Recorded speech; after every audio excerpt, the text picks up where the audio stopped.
Hello and welcome to another edition of Inside Pages, and today we're coming to you from the Bethany Guest House in the Cantonment area. Today we're talking about a book. It has a very interesting title. It's not a name you're probably familiar with, but it's someone's nickname. It's Kana Kutame, and it's South African.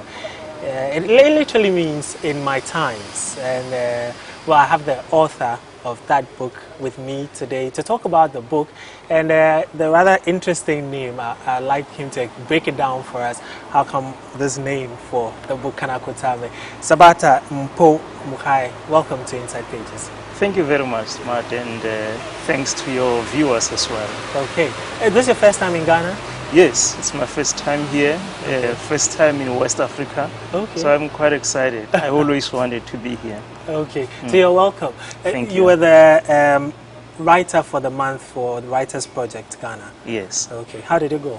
It went very well. I looked at other writers who have been writers of the month before. Binyavanga Wainaina is one of those, and Philippa de Villiers is another writer from South Africa who was a writer of the month. So it is quite an honor, you know, and it went really well.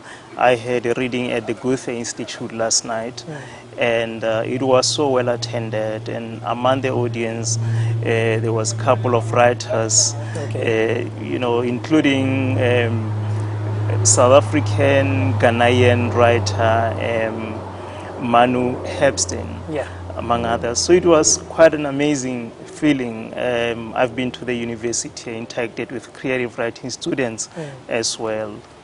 Yeah, so far, so good. So good. Yes. Good. Okay, so now let's come to Kana Kutame, In My Time. I think it's a very interesting name for a book. Why that name or that title for the book? The stories in the books were actually fiction columns in the newspaper. The column came out every Monday for about 3.5 years. Okay. And Kana Kutame is the most known of my characters. I had very few characters there.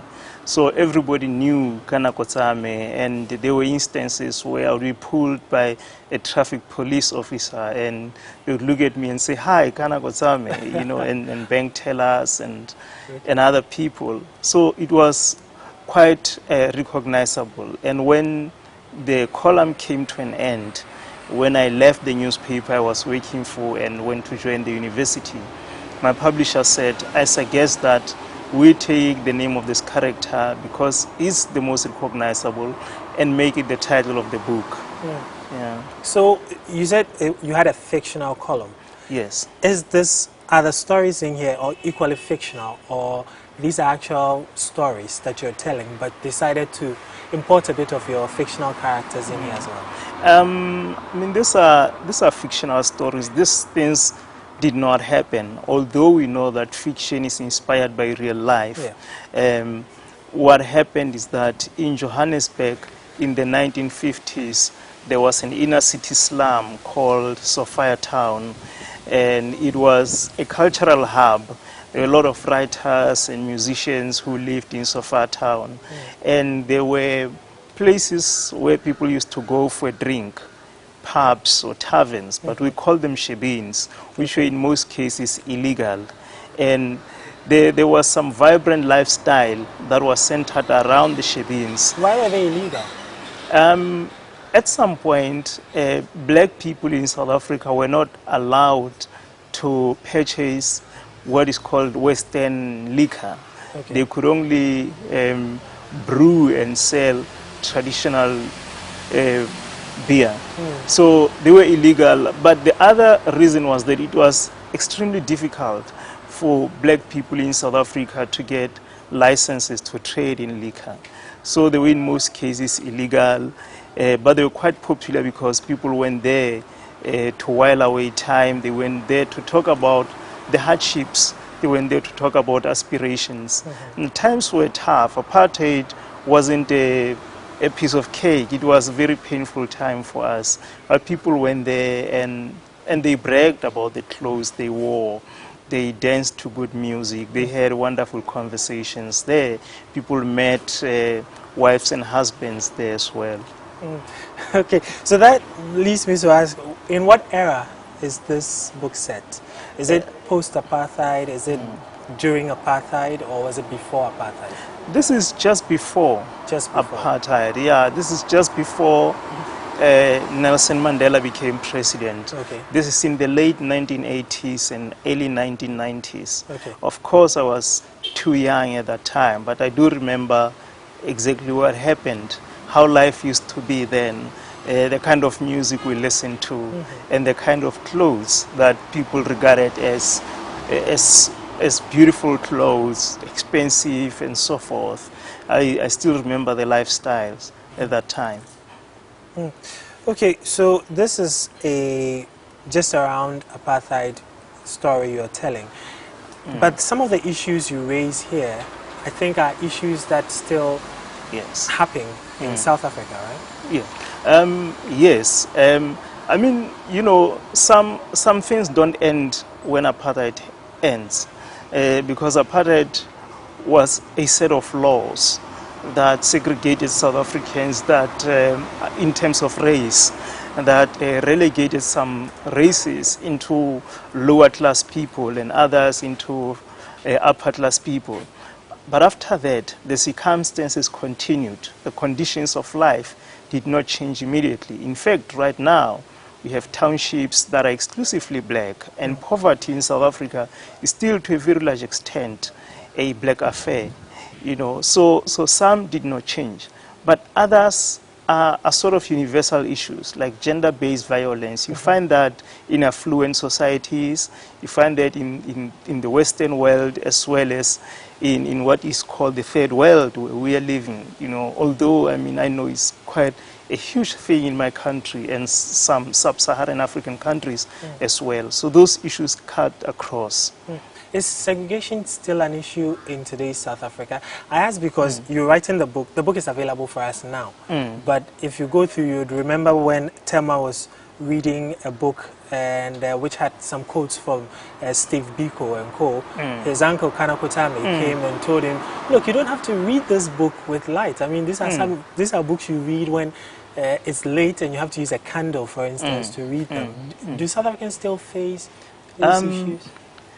You know, racial segregation is no longer legislated. In fact, it's been outlawed, and there are attempts to reintegrate, or rather integrate, South Africans, and now black people can live wherever they want to live. They can take their kids to all schools. In the past, some schools were only for white kids. Some areas only white people could live there.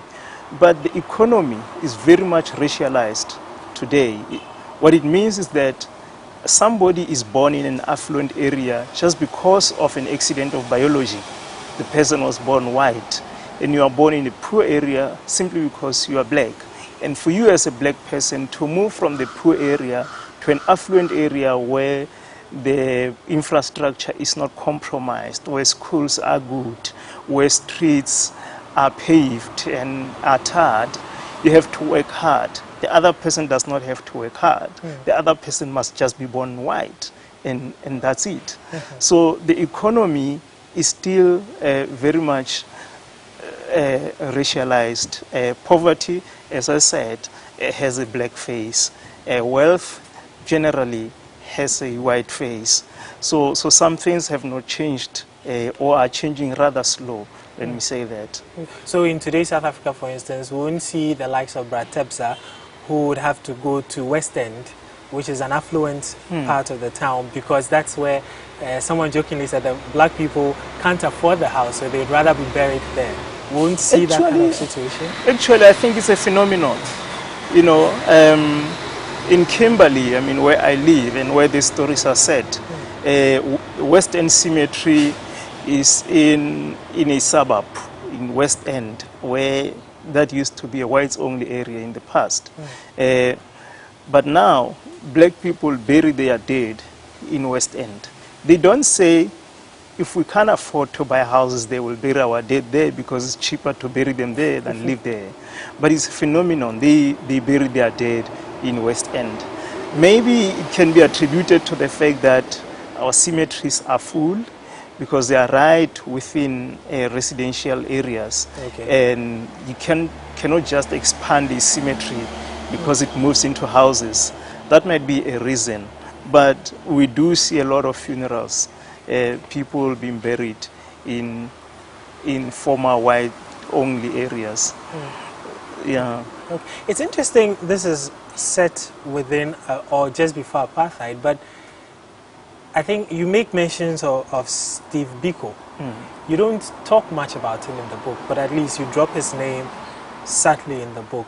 Is it a deliberate thing? What message were you trying to convey with that? What I wanted to do when I started writing these stories as columns, I thought, firstly, that these columns came out on Mondays. And on Mondays, the newspaper carries stories of murder, of death in accidents, and so forth. These are depressing stories. Yeah. I wrote to entertain. But there are serious issues that as a writer you feel you have a responsibility to explore and introduce to your readers. You have to do that in a very subtle manner. I feel that Steve Biko is an important historical figure in South Africa. He has inspired so many people, including myself. However, you don't want to come up with a history lesson. Okay. When you are writing to entertain, you want to write about rape while it is serious. Make sure that in that story there's a bit of humor that your readers know you for. When you're talking about Steve Biko's influence, there's a bit of humor there. You're talking about death, there's still humor somewhere in the story. I mean, stories are short, so it's hard work to make sure that there's an element of humor. Even when you're talking about pain, when you're talking about death and loss. Okay, we'll get to talk a bit about the style you used later on in our discussion, but I'm glad you touched on the issue of rape, for instance. When earlier on in the story we are introduced to it, when Tema was coming from Mosidi's house, he sees someone by the road. And later on in the book, we also come across Bratebza coming up with some rather interesting proposals that have to do with gender-based violence, about banning men who beat their wives from their cliques or their circle of friends. Are these ideas that people are playing with? Yes, they are.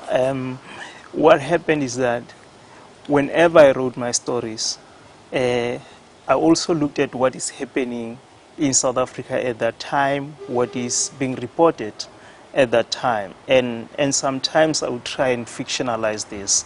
I said to myself that I have so many readers on Monday. The best thing that I can do is to highlight these important issues to them without really losing without deviating from my way of writing, without forgetting that there must be humor in every story. I still have to do this. And so, I mean, one of the rape stories there was written around the time when a 3-week-old baby had been raped by her uncle. And it was reported in the news. And everybody felt that they needed to play some role in confronting this scourge of rapes.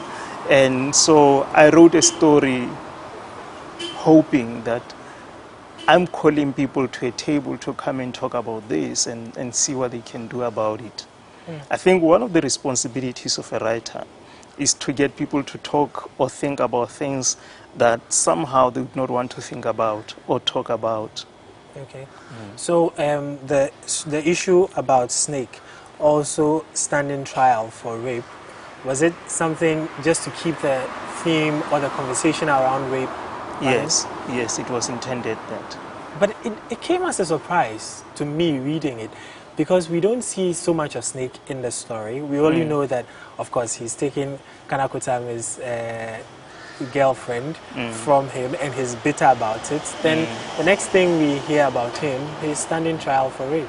Yeah, what happened was that some of the stories were standalone stories. Some were continuing stories.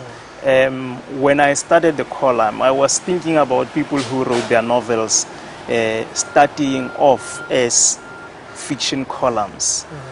And then they continued and later on put together these columns, turning this into a novel. But I did not have an idea of a novel. So I have many stories in this book. Some connected to each other, some not.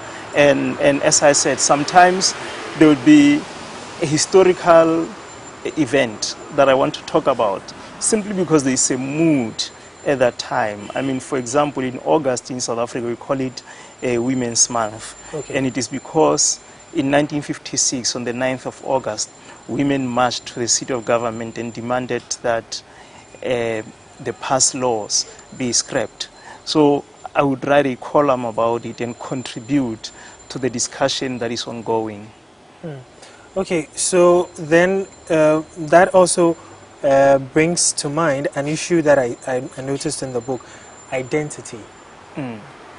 Identifying yourself by a name, by your family name, for instance. Yes. How big a deal is it? Because I remember just about a month or so ago, myself with a friend of bloggers, we decided to do a little debate about whether you would want to drop your family name once you got married. And it was interesting to get some of the comments. I mean, some of the ladies saying that, no, I mean, it's my family name.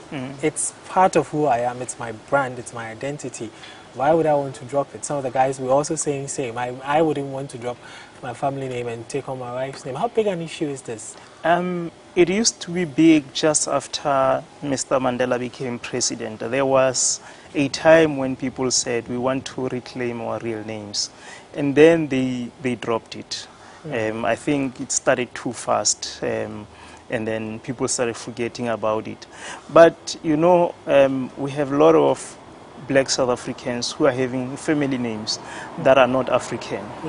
And some of them don't believe that it's an issue. Some do believe that it's an issue, but it's a very small number. And for me to write about this was to try and get people to think about that. Identity is quite important in a society that emerges from oppression, where we were named and we did not really name ourselves. We were labels, and we had these labels thrown our way. I mean, some of the names that we were given are not really good names, and maybe there was a time, or there is a time that will come for us to drop those names. But then also you have family history. You want to carry the same name as your grandfather, as your father. So it's not an easy thing. But I'm trying as a writer to get people to think about that.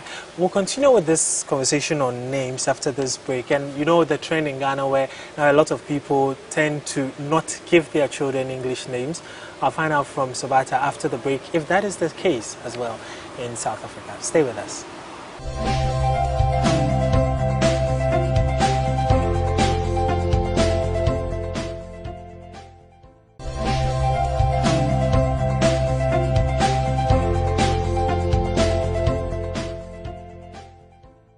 Welcome back to Inside Pages. Today we're talking to Sabata Mpho Mukai, the author of Kanakutame in my time. You know, I'm learning a bit of Setswana today. Yeah. So before we went on the break, we were talking about identity and how much of a big deal it is in South Africa. And you know, in Ghana, there's this trend developing gradually. People don't tend to give their children what we call Christian names anymore. So you'd see a newborn baby, he's not Emmanuel, he's not Joseph, he's not Charles, she's not Priscilla, he's just probably Kofi with a surname, the family name, or Ajwa with a family name. Is South Africa also going through the same thing? Yes, I think the last time really people were given Christian names was in the 1990s, early 1990s. Since then, we no longer feel compelled to give our children English names. So in our case, it had to be English or Afrikaans. And it was largely just so that white South Africans could have the names to call us by. Other than that, we really had no reason. And so people are now calling their kids Katlego, which means success. Mpho is a common name, which means a gift, and so forth. Yeah. So is it also the same, like similar reasons as Bra Tebza had, that if he changed his name, his ancestors won't recognize him? Yes, that's another thing. If there's this thing that if you change your name, your ancestors will come and they will try to visit you. They won't know who you are because they don't know the new name. But it is being thrown around lightheartedly. You know, I mean, there's a thing in South Africa, there's this called yellow bone, which means being light-skinned. Okay. And people, we see a lot of people who are dark like you and I, and in a month or 2 months later, they are light in complexion. And somebody says, but when your ancestors visit you, they're not going to recognize you. So luck is going to pass you by. So they won't be able to bring you any luck because you'll be a stranger to them. And the same thing with names as well. And Bra Tebza here says, no, if I change mine, my ancestors won't know me. Yeah. And he had to struggle with daddy issues. As yes, for a very a interesting thing in South Africa. We had a migrant labor system, which meant that you would have a father who is absent. He's working somewhere in the mines, and you are left in the township far away or in the village far away with only the mother and maybe the grandparents. And the father would come home once a month, or maybe once a quarter, once in 6 months. And so others, they would then go to these places where the mines are and have families there. So we had a lot of cases of fatherless children, and Bra Tebza is one of those. Became a fatherless child. In some cases, we only had womanizing men who left kids all over the place. Like his father? Like his father, who was a priest. And he only realized too late that this was actually my father.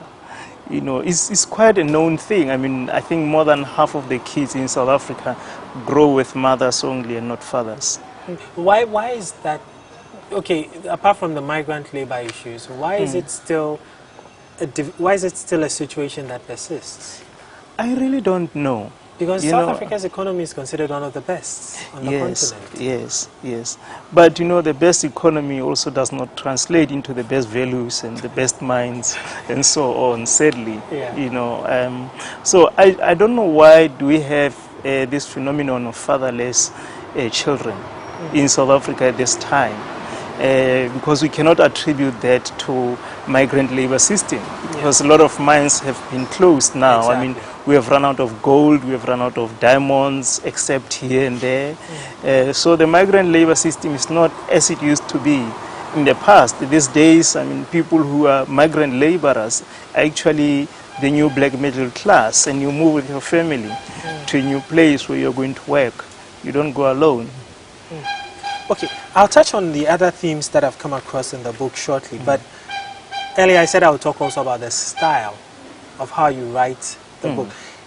I don't know if to call them chapters or each story. It's just a front and back page of the leaf, and that's it. It's almost like journal entries that you are writing. Yes, it is because they started as newspaper columns, and I was given the space for 600 words. Okay. So I was given the space for 600 words, so I had to have a story in 600 words. Even though some were continuing stories, I had to make sure that I don't lose my readers. And I could not assume that somebody who read the paper last week will read it this week, or that everybody who is reading the paper this week read it last week. Okay. So in some cases, I had to reintroduce my characters. I had to refresh the memory of my readers. Because I noticed there were pages, there were okay, chapters, if I can call them that, where you basically did more like a recap of a few of the stories before that. Yeah, I had to do that just so that everybody is on the same page as we move on. So it was newspaper columns and only 600 words. So the space was not that much. But also it takes a lot to write a story in 600 words, you know, because it must have the beginning and some sort of an ending. Yeah. Even if it's going to continue next week, there must be some sort of a conclusion in that story as well. Yeah. So they are short. Yeah. But you had, making it into a book, you had the luxury of probably expanding it beyond the 600 words, but you decided to keep to it. Why? I decided to keep to it because we wanted the original columns as they were. This book was intended for keeps by people largely who have been reading the column, around 80,000 people who are reading the column every Monday. And also, I believe that we need a lot of fiction columns, not only in South Africa, but everywhere. We need to write in that way. And I wanted to exemplify that through this book and say, you can actually do with a 600-word space or 500-word space. And so I did not want to tamper with the stories. I mean, here and there what we did was to take out instances where I had to reintroduce the characters, just so that we don't have the same thing across the book. But I felt that tampering with the stories as they were was not good for the integrity of those stories. Why? It is like wanting to change history. Okay. I've written something in this particular way. Last year, people read it, enjoyed it. And then when they are told that it's in a book, then it's different. You know. So what period, how long Yeah. is, I mean, these are your columns you've put together. Give me a time, can you give us a time frame, say from year this to year that, that is what has made up this book? In this book we have 2012 and 2013. Okay. So we still have 2014 and the first half of 2015 kept somewhere. I don't know when will that be released. Maybe it will be released posthumously, you know, in 60, 70 years' time. Okay. Or maybe when, you know, when publishers also have business considerations. So when he thinks that it makes business sense, they will then come to me and say, can we put this in the second volume of Kanakotsame and release it as well? So this is 2012 and 2013. Okay. So for 2 years, that's what we have in this book. Yes. So most likely there might be a volume 2 of Kanakotsame. I think so, yeah. But it's been doing well, hasn't it? Kanakotsame did well, and that is why I decided to terminate it when I left, because I had the opportunity of continuing with it, even after leaving the newspaper, moving to the university. But I decided that, no, let me terminate it while it's still popular, while people still stop me on the street to talk about it. It shouldn't run so long that people start taking it for granted, or that it start boring people. So like the popular saying, the best actor leaves the stage when the award is, when the applause is loudest. Yes. Okay. Yes. But then also, talking about style, you write with a lot of Setswana, is it, and Afrikaans. And unlike a few other African writers I've come across, you don't have a glossary which explains the words you've used, and you don't also try to weave in or explain later in that same, probably in the course of the story, the Setswana or the Afrikaans you've used. Yes. Why that? My hope is that the reader will figure out, as you read the story, what that particular Afrikaans or Setswana word or phrase means in the bigger story, that you'll be able to see context and be able to understand what it meant. So I've tried to be careful not to lose a reader who can understand only English. But again, it was a matter of authenticity. These are stories from the township. These stories are paying tribute to the spirit that refused to be killed by apartheid.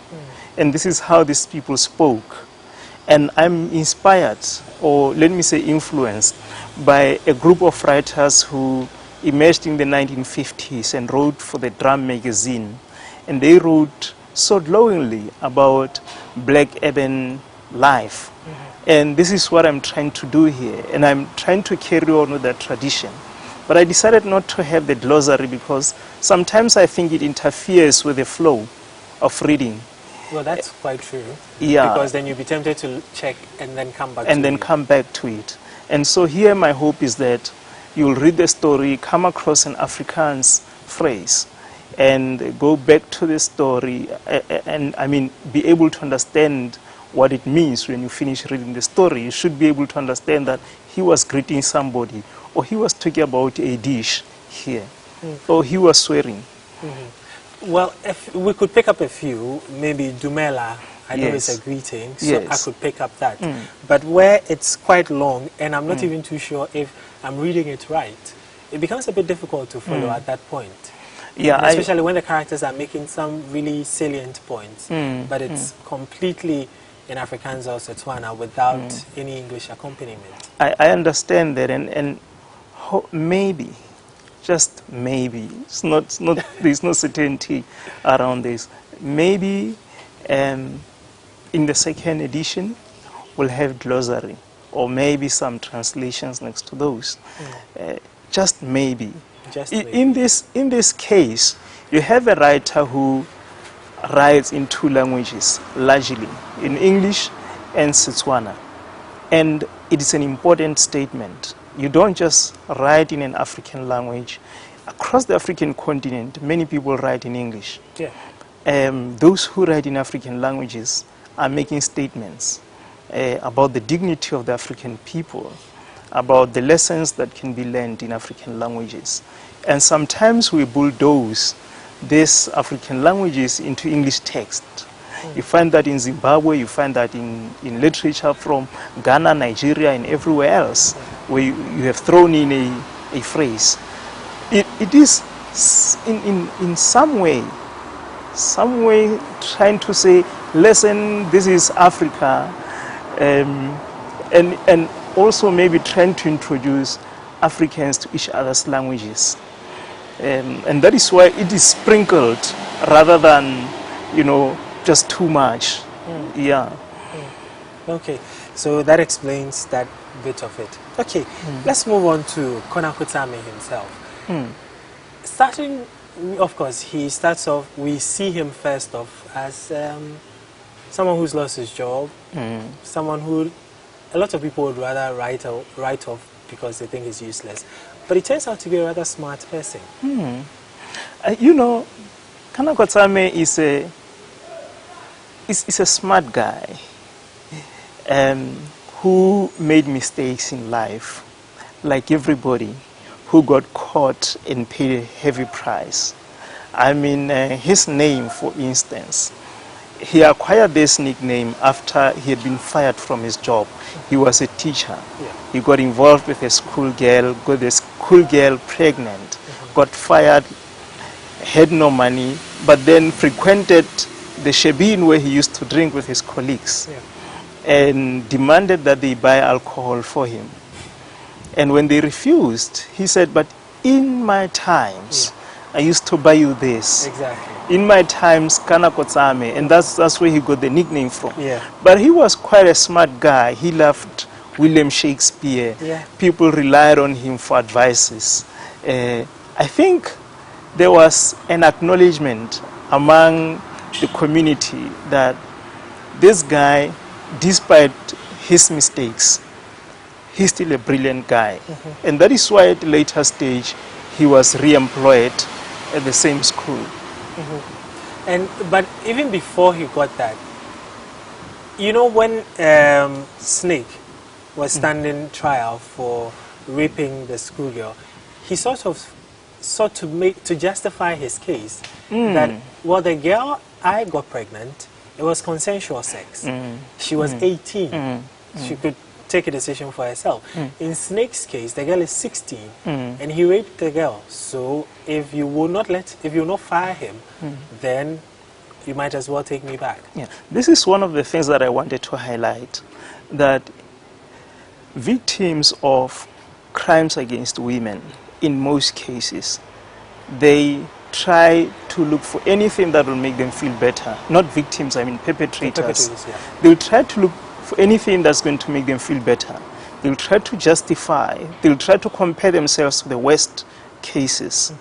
So Kanakodzame, despite him being a brilliant guy, and at some point we do see that he's sincere and he learns from his mistakes, there was that time when he said, but I'm a better offender than the next guy. You know, and these are things that I hope that as people read the book will actually start talking about. These are the things that actually are so big in a patriarchal society where women are violated left, right, and center, and men are saying why we're doing it, how bad we were not, how easy it was to do this, how tempting it was to do this, how you should blame the victim, how I'm a better perpetrator than the other perpetrator. Meanwhile, I mean, crime is crime. Crime is crime, if yours yeah. was better than the others. Yeah. And then he also makes a comment which I think is learn on the page, the chapter on learn to lie. Is it learn how to lie or learn to lie? Okay, and he's saying, how can you survive no, that was actually Tebogo saying that how can you survive in this age if you do not know how to lie? I find that really strange. You know, what I tried to do was to try and bring to fore things that we take for granted, things that people do and say, and we do not think about. You know, the good thing with a book is that people have got the time to form a relationship with the book, to engage with the contents of the book, and to look at the society and say, but these are the things that we see every day and we don't care about. And in many cases, people do lie their way out of trouble. People do lie their way to success. People do lie their way into achievements. Men do lie their way into getting some women into bed. You know, and these things we take for granted. My hope is that with these stories, as I highlight these things that I observe in daily lives, people will actually say, but wait, why did this guy write about these things? Can we talk about them? Do we see them every time? Are these the people I live with? And there are people who identify with a lot of characters in the book who come to me and say, but I think so-and-so, I know him. I said, oh, no, you don't. Yeah. Okay, so not that you're endorsing the ability to lie. No, it shouldn't be endorsed. It should be something that is highlighted. This is what I'm doing. I'm highlighting these things and say, I'm highlighting behaviors. I'm highlighting traits and hoping that people will actually have conversation about those.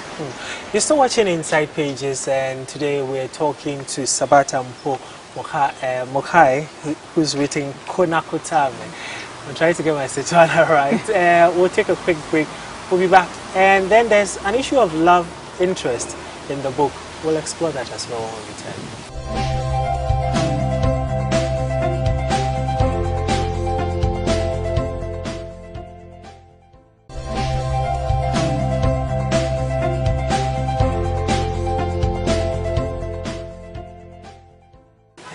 He got carried away, you know, by knowing that, well, there are women who actually would like to have me as their man, and he fell in the trap of womanizing, basically. So he wasn't an angel at all. Yeah. Because he tells Tema later on when Mosidi dumped him, although briefly, that Look, you're putting my reputation on Yes. You know, it is because he groomed Tema. Yes. And when people saw Tema, they saw Kana Kotsame, In him. a younger version of Kana Kotsame. They thought, this is Kana Kotsame's protege. Yeah. What he does is what he's been taught by his uncle. His failures are his uncle's failures too. And that is why Tema thought that, listen, you're not going to lose your girlfriend to somebody from some rural areas. You're putting my reputation on the line. And a lot of us who had older brothers in families were actually in the same boat. Okay. So your older brother takes care of you. He makes sure that you're not bullied by other boys in the township, okay, and so on. And what you wear is what he has influenced you to wear. Your command of township slang is what he has taught you. And if you are not doing that well, if you are not streetwise enough, people think that he has actually failed. And so it was the case with Kana Kotsame and Tema. And so Kana Kotsame believed that, well, you can lose your girlfriend, but don't lose your girlfriend from somebody from rural areas, because they considered people from rural areas to be intellectually inferior. Or less streetwise, and therefore they were not capable of snatching away girlfriends from city boys. But the irony is, whilst he was reprimanding Tema, he had also lost Salamina, his girlfriend at the time when he was teaching, to Snake, whom he also thinks is someone well beneath him. Yes, you know, that was a thing. It's double standards, but also it's a question of, when you have a protege, you want him to succeed where you have failed, and you're living your dreams through him. So the dreams that you could not reach, you want him to reach those, because inside you feel that I have reached this particular dream. It happens with parents too, that they actually let their children live their dreams. That's why we find a lot of kids doing things that they didn't want to do, but doing things that daddy and mommy wanted to do but could not do. And that particular issue is a bit controversial. Of course, over here we have the same issues as well, where the kids want to do X, but the parents want them to do Y. And it's like there's too much pressure on the children to succeed. In China, for instance, we know that when such things happen and the children don't succeed, they then commit suicide. I don't know what happens in South Africa. It happens in South Africa. I mean, I'm a writer, and I know a lot of writers. And a lot of writers will tell you that I went to the university to become an accountant because my parents didn't think that being a writer or being an artist would pay bills. And so it is widespread. And I think it is because parents could not succeed in reaching some goals because of circumstances, largely because we were excluded from many things. I mean, my parents could not just go to medical school because there was only 1 or 2 medical schools for black people in South Africa. They were racially excluded from going to certain universities and colleges and so forth. But then the problem comes when these parents feel that the dreams that I could not achieve, I can actually achieve them through my child. And so that's what happens. And with Tema also, Kana Kotsame was streetwise. He was this man about town. Everybody admired his intellect, his command of English, how he loved Shakespeare, how he dressed up. But he failed in love, and it frustrated him that his nephew was failing too. So that will be about his biggest character flaw, his inability to love or not to be loved, and to succeed in love and to stay in a relationship. Yeah, that was his biggest. How popular or widespread are people like Kana Kotsame in South Africa? I won't say there are many, but they are there. You know, and in almost every family we know somebody who is not lucky in love, and we know that, whoa, what a beautiful lady, but she's just not getting a good man. It happens to women most of the time, especially now because women are succeeding now in South Africa. We see them occupying positions that they were not occupying before, and men don't know how to handle this successful, independent woman. And so you find somebody who has succeeded in all these ways, and men just being afraid of a challenge, as if looking for love is looking for challenge. But they want to be in love where they're going to dominate, and they don't get that opportunity. And so this poor woman becomes lonely. So it is there. It's a phenomenon, but not too strong, not very widespread though. But mostly women than Mostly men. women than men. Kanako was a special case. Yeah, I was asking also because I was trying to find out the motivation behind creating a character like him, who is street smart, loves Shakespeare, all this. You know, someone who loves Shakespeare ideally should be a romantic, but then he's not so successful when it comes to love. I think Kanako, despite him in his younger days becoming a womanizer, when he matured, he knew that he could love and love truly. And he never had that opportunity. And also you don't want a very perfect character. So I think he never had that opportunity of loving truly and being allowed to love truly. And in some instances, I mean, after he was dumped by Salamina, he actually couldn't just move on. And it's also, I also try to demystify this thing that men can actually be dumped today and tomorrow they've got a new woman. Yeah. You know, so he was a different guy. He got dumped today, and a year later he's still alone, still looking for love. Okay, so I want to find out also if Konako it was built on any person in real life, you know. No, actually. What I can tell you is that we have uncles and bigger brothers who are grooming us. Kanako is representative of those.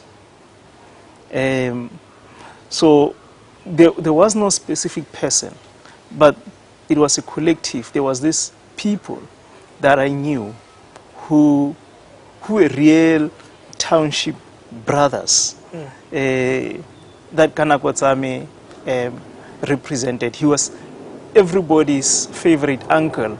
If you can look at the dedication in the book, it says, to an unknown gentleman in the township. Yeah. He knows how to choose his clothes. He doesn't drink cheap stuff. Yeah. He enjoys good music and calls every young man his younger brother. Yeah. Kanako was like that. And I said to an unknown gentleman, because there are many, he represents those many gentlemen who are like that. And it's also interesting that he developed this closeness, this relationship with Bratepsa and Umjak. It's not so rare, but you hardly find younger people like him having a relationship with people that old, and he tending to be their consultant. I think, you know, in South Africa, especially when you go to younger men who love jazz, they'll tell you that they were introduced to jazz by some older men. Okay. So Kanako was one of those. I love jazz music, I love to dress like this. Who introduced you to this? Some older men. And I think that is why he had such an amazing relationship with his nephew, because it was almost the same relationship that he had with Jack and Tepsa. It is something that happens many times. Okay. Quickly, before we wrap up, there's one custom I'd want you to explain to us. When Bratepsa went to West End to his father's grave, he said he didn't say anything, just came back, and then after talking to Kanako, he decided to perform the custom at the father's grave before he could accept his money. Or the money he had left for him. Was it really necessary that he performed the custom? I think it was necessary. because it was an appeasement, and you have to be in good terms with your ancestors, whether you're in good terms with them when they were alive or not, because we always believed that the ancestors are somewhere between you and God. And so you have to be at peace with God, and being at peace with God, you have to be at peace with your ancestors as well. Okay. So he had to go and make peace with his father. He was angry at his father. His father had not owned up until he died, but he still had to make peace with him, because as a living person, he was more at a disadvantage than somebody who had died and had gone to a particular realm. And I must say, I really enjoyed reading the book. Thank I you really very enjoyed much. Kana Kutame. Thank you. Should You Die? Should you die? We didn't even talk about Which what happens, I mean, when you are selling insurance policies and you go to people and say, what's going to happen to your family should you die? Yeah. So when you see people with briefcases, we then call them should you die, because we know that this one is coming to sell us an insurance policy, funeral cover or something. Yeah. Okay. But it's also good to know that some of the things we can consider as flaws of Kana Kutame are not exclusive to him. Yes. Like you've explained that the drinking at the end of the month when they are paid, it's something that is quite a norm. Yeah, I mean, I think when you write a book and you have a character, this character is representative of many people, you know, so sometimes his problems are many people's problems. Yeah. His aspirations sometimes are aspirations of the whole community, or the whole nation, or a whole section of the population. So Kana Kutame represents a lot of people.